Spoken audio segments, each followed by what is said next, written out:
In this video, I am going to review two projects. One, a big wheel Brompton G-Line. The other one, a very nice looking Bike Friday touring setup. Both of them are touring setups. They are not mine, but I'm going to give you my opinion as to what I like or dislike about them. But before we go there, let me remind you that you can click on the link below, go to my shop, and you can get all kinds of merchandise. I have an Amazon storefront, I have a Spreadshop storefront, a ton of things that I discuss in my videos you can research or purchase directly. But the best part is you can click into the DIY section, and that's going to take you to the place where you can buy a lot of educational stuff, but you can also get my book for free. This is the story of how I built my own ride, which is still the fastest and still one of the most comfortable Bromptons out there. You can take these ideas and use them for any kind of bicycle. It does not have to be a Brompton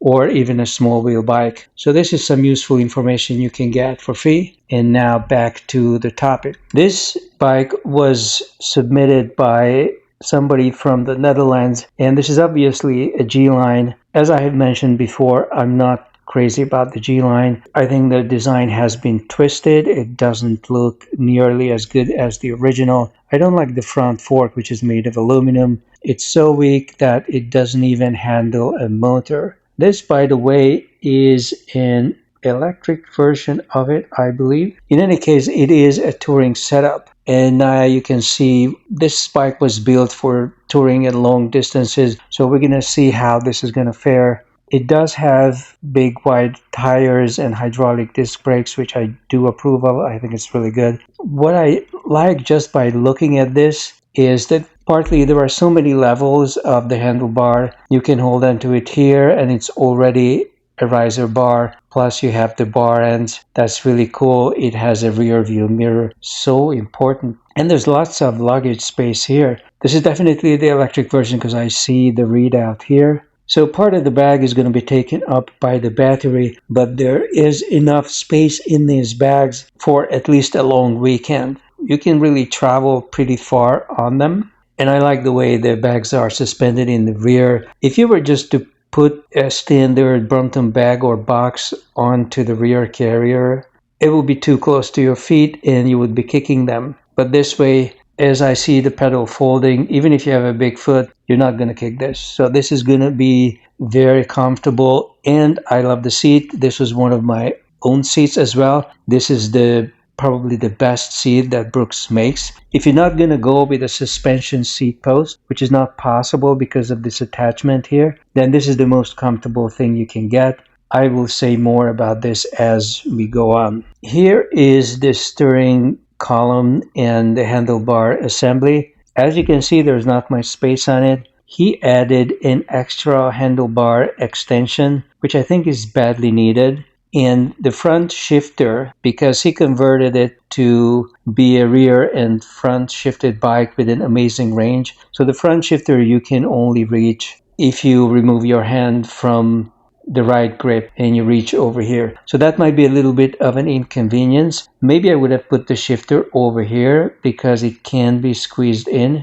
But otherwise, for all these gadgets, you definitely need some extra space. And that has been done. The mirror is so useful. It's mandatory, especially if you're going to be out there cruising for days on end. And this is the bag that is standard for the Brompton G Electric. I'm really opposed to their old-fashioned electronic panel readout that is placed on top of the bag. The new versions, the new electric that are coming out are solving this problem, probably because a lot of people have complained about it. So now they have a little computer here, but they still have the stuff on top of the bag. I don't know why they do that, but very powerful setup for sure. Here is the same handlebar extension, a little bit more close up. You have a little light and you have a higher beam light. I don't know how powerful this light is. And you have a reflector. You have plenty of light, but the shifter is kind of off for me. I would have put it onto the handlebar directly. This is a side view. This is actually a battery light. It's not all that powerful, and this is a Brompton light. I actually prefer to have a pretty powerful light that still runs off of a USB because I just don't want to deal with any other power source. USB power banks are so readily available. I have several of them, and I would rather put on several lights that are the maximum that you can run on the USB. This is going to be a much weaker light because it's just a battery thing, but I don't know the exact numbers as to how many lumens it has. There is a post, which is nice. The hydraulic brakes are a big advantage on this bike, as much as I dislike it overall.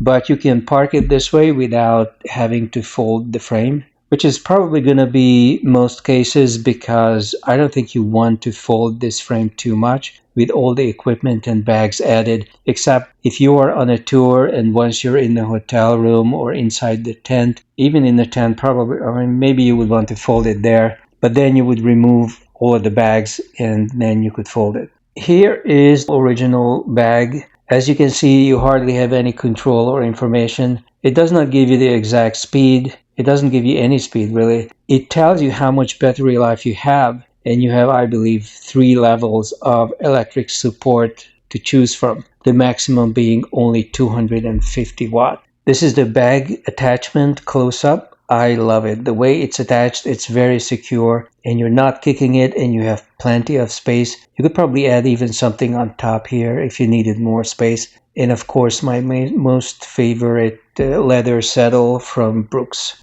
According to the builder himself, you needed this wheel extension for support because otherwise the bike is not very stable. I'm not surprised about that, although a lot of people expected that Brompton would have fixed it by now, but apparently this problem is still not fixed. He has installed the same H&H dual chain wheel that I have been talking about and which I have also installed, except that mine does not have a front derailleur. You have to do manual shifting. In here, there is a Shimano Sora shifter for the front. This means that with the incredible range that this dual chain wheel already has, plus the Shimano in the back, he's likely to have a range even wider than what you would be getting from a roll-off hub, which I think is remarkable and definitely a nice installation. Although this derailleur is very, very close to the chain guard here. I'm sure it's not rubbing, it's just very precisely installed, but nice job overall. Here is the shifter. This is a sun race shifter. Not much to say about it. It's very simple. You have 2 speeds to choose from in the front. In here, I'd like to say a few words about this saddle. This is listed in my shop. If you go to my shopping page, you can get it from Amazon. You can also get it from Brooks Direct. I think it comes in more than just one color, but probably most people would want it in black. Notice that this is a very nice, very smooth suspension in the rear. It's a different feel from what you get from a single strand of metal. The way it's stranded together out of 2 pieces, it's really very smooth. And you have something in the front. It's not exactly a suspension. What it does is it allows the front to tilt. So as you pedal, you press down on the right, it tilts to the right. You press down on the left, it tilts to the left. It's only the upper level Brooks saddles that have this feature. And of course, the machining, everything, the way it's fabricated, it is to last for a lifetime. Hopefully, the frame is also going to last a lifetime, if maybe the fork might break at some point. If you want to break the saddle in fast, you can submerge it in warm water for 15 or 20 minutes, drop a produce bag or some kind of a plastic bag on top and ride it. But I don't recommend that you do this because I have tried it and it breaks the leather in very fast, too fast. I recommend that you follow what the manufacturer recommends and you buy their Proofide cream and put that cream on frequently, like once or twice a week. And if the staining bothers you, then you can just put a produce bag or plastic bag on the saddle as you break it in and ride like that for a long time. Like do this for 6 months or a year. I know it takes a while, but it is the best way to break in a Brooks saddle, and then you have it for life. I see a water bottle.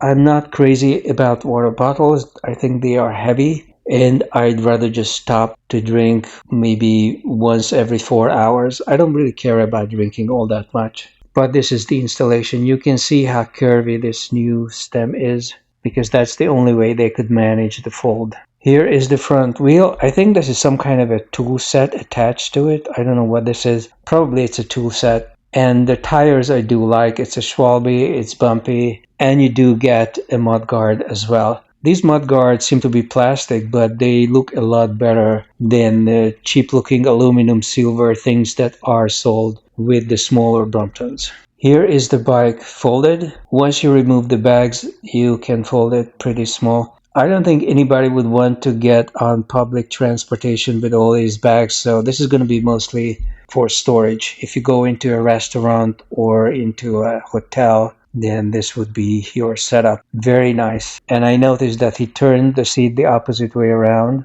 because that's how this luggage attachment is going to fit the fold, and it fits it very nicely. So this is it for the first bike that I wanted to review, and now I'm going to look at the Bike Friday. Here is the Bike Friday that was posted on Instagram that I'm going to look at. Well, the first thing I see already is that it does not have a hub gear like the Brompton. It also does not have mud guards. This is going to do absolutely nothing. The spraying is going to come from here.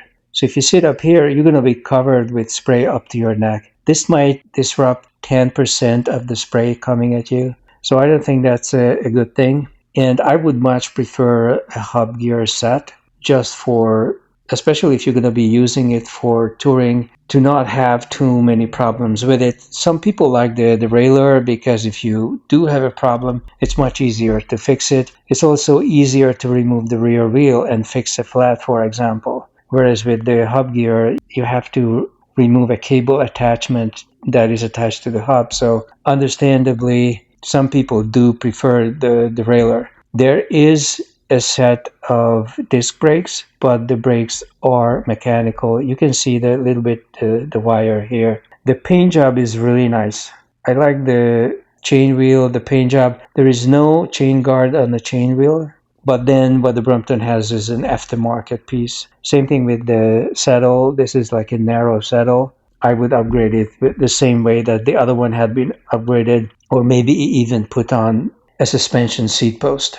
I love the paint job. It's really nice, like a dark charcoal gray metallic. And you have a little bit of a front luggage carrier, a water bottle holder. But this is not an electric bike, so you would have to electrify it yourself. You can find the information in my book. You can also purchase the electric bike course, which goes into this stuff as deeply as I could.